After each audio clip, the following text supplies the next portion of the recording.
Overnight, there were another 30 swiftwater rescues as drivers underestimated conditions. Authorities are fed up and have branded many of those they've rescued as idiots. A man and his son were retrieved from the roof of their car on a flooded road near Bundaberg.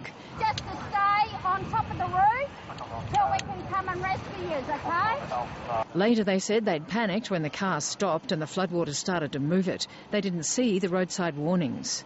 Can't believe after all this rain we've actually found someone here. The floodwaters were almost up to the top of a street sign. Swiftwater experts had to use a boat to bring them in. Most of these cases that we've been to, more than 80 events now in the past week or so since before Christmas, by far the majority has been the foolhardy.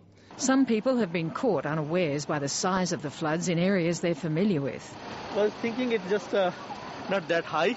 Heavy rain has caused hundreds of road closures around the state and in Brisbane. Ipswich has been particularly hard hit. Police are calling for patience. Often as water recedes, we have to inspect roads and bridges to make sure they're safe before we can allow traffic on. In many parts of the state, Christmas drivers have been stranded as major roads went under. 450 travellers were stuck in Warwick last night as the Condamine River turned into a torrent. Some were accommodated in an emergency shelter. Others waited it out in their vehicles.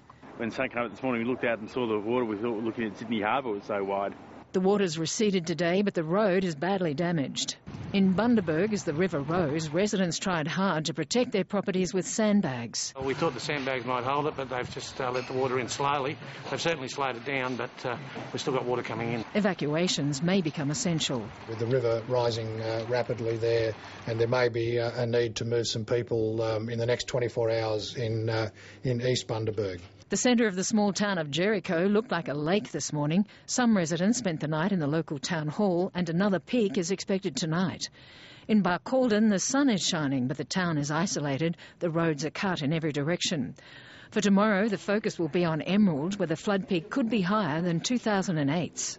At this stage, we're looking at a peak at the Fairbairn Dam of 3.5 metres, which means a peak here at the Nogoa River Bridge at about 14 metres. With water pouring out of the Fairbairn Dam, the river is expected to peak tomorrow afternoon. Karen Berkman, ABC News.